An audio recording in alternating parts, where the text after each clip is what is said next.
that is the Port Future Study.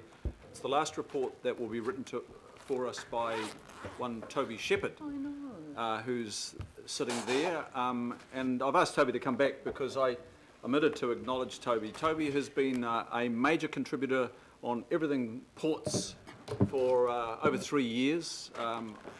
I'm indebted for his work. Before me, Councillor Hulse, I'm sure, for the contributions Toby's made.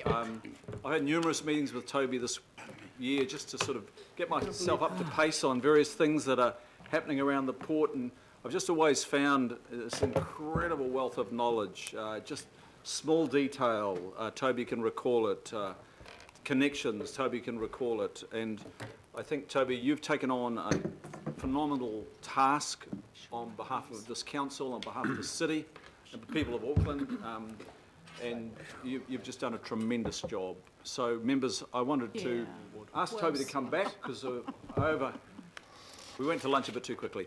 And if we can all acknowledge Toby Shepherd. Toby's not quite leaving the organisation entirely. He's been headhunted, as happens in this organisation, and he is moving to Auckland Transport. Yeah. Oh, okay. Awesome. Good luck. Oh, Toby. Should be a bit iffy. Thank you, I Toby. need help. It was all sounding He so may good. return. Sort them out. And Jacques Victor, you just need to go and find another Toby. Take some fireworks with you. Great team there under Jacques' leadership, so thank you all. We need to now move ahead with our agenda, and we'll go to the Auckland Plan Refresh, which is item 10 on page 63, members. And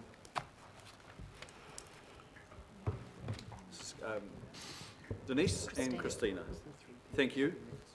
Kia ora koutou. This item is about the Auckland Plan Refresh Local Board report that you've got in front of you.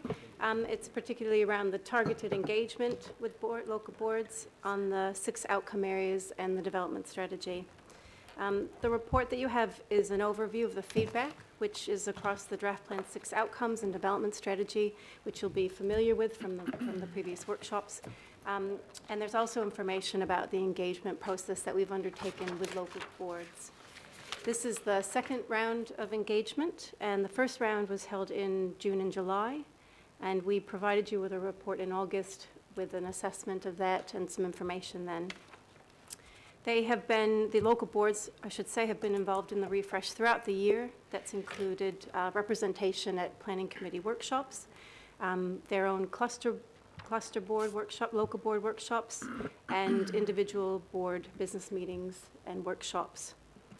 There's a bit more information on this provided in attachment A. Feedback has been received from all of the local boards, and it's being taken into consideration now as the draft is being developed. This is in advance of the plan, which will be taken to the governing body in December, and then for public consultation in February 2018. So I'll mention that we've received feedback from all of the local boards.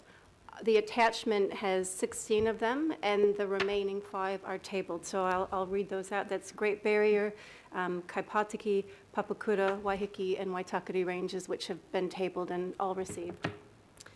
So the key thing is that we'll continue to work through the feedback as we continue to refine the plan, and report back to local boards on how we've done this as well. Thank you, Christina. Questions, members? Councillor Hulse. I think, was it Councillor? Thank you, Councillor Teasley. No, sorry, Mr. Chairman, I hadn't seen the extra recommendations. I was just going to ask if the local boards would receive a formal response to their feedback, and I've just read, sorry. Would you like to move that motion? I would love to move that motion, thank you. Do I have a second? Councillor Hills, thank you. Thank and you, Councillor Hills. There's a C there as well. I've put up, members, just to reiterate the invitation to attend, for the chairs or their appointees to attend our Auckland Plan workshops. Sorry, back to you, Councillor Hulse. Thank you. So this is a question or an issue that I've been raising at the workshops, so why stop now? My concern, which I've made clear, is the lack of integration, despite the best endeavours by some of our key staff to integrate the LTP process and the Auckland Plan refresh. The feedback that we've got here from our local boards, to me, provides excellent and strategic feedback from a very important sector of our community. It also, to me, should be guiding now some of the decisions that are being made on the draft LTP, because this is effectively what the local boards think the future of our city should be about, and the LTP is actually what the city needs and how we fund it. So I'm just wondering, are we looking at an opportunity to bring the two together? Because I know, Mr. Chair, the process that we've embarked on, we are going to consult on the Auckland Plan and we're going to consult on the long-term plan, which I think is messy, confusing and difficult, but we're stuck with it. Can we use this as a bit of an opportunity to help guide some of our LTP discussions? I guess my question is that happening? I would expect that it would be. Denise, it's probably more in your court. And it's a question that's been raised before, and a lot of members, and I appreciate Councillor Hulse again amplifying that, that need to sync these two processes. Yes, so through the chair, we can endeavour to ensure that we pass on this information. So we've only just received this in order to complete this report for today, but we can certainly provide that input through the LTP processes as well.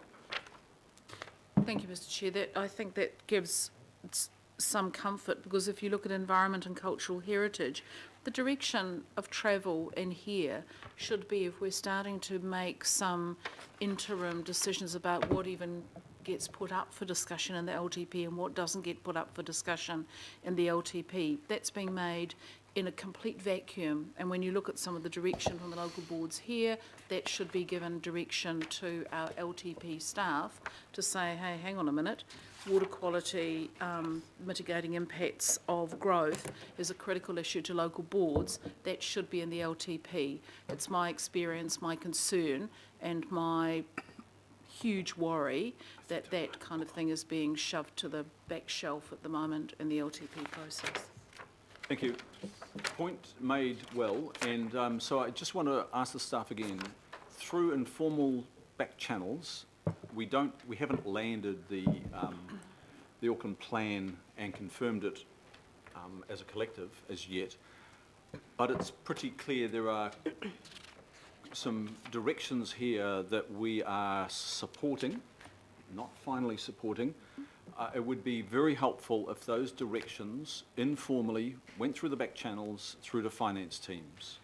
And I think that's what you're asking for, in anticipation of those new directions being confirmed.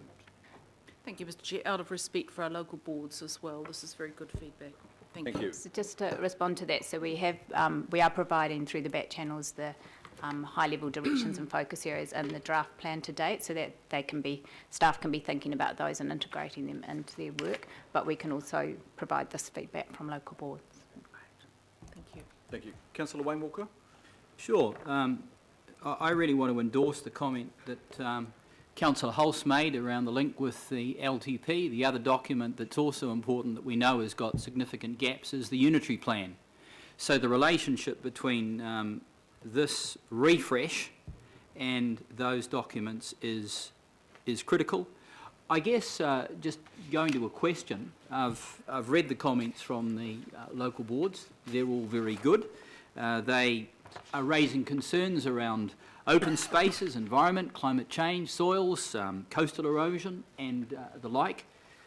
To what extent are they going to actually influence the process rather than just being disregarded, or I really don't know, particularly at this early stage, well, maybe not early stage, but this stage of the process.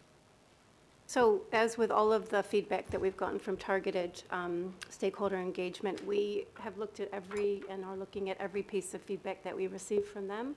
And that is something that we're using to then explore how we can best represent in each of those 6 outcomes and the development strategy what needs to be in there.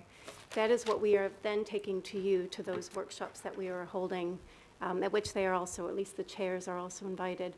But each and every comment and piece of feedback is looked at, particularly by the leads of those outcome areas, to be across what it is that they're saying and what the concerns are. Okay, thank you. There being no further questions or comment on this, members, I'll put the motion. All those in favour say aye. Aye. Contrary, no. Declare that carried. Thank you. We'll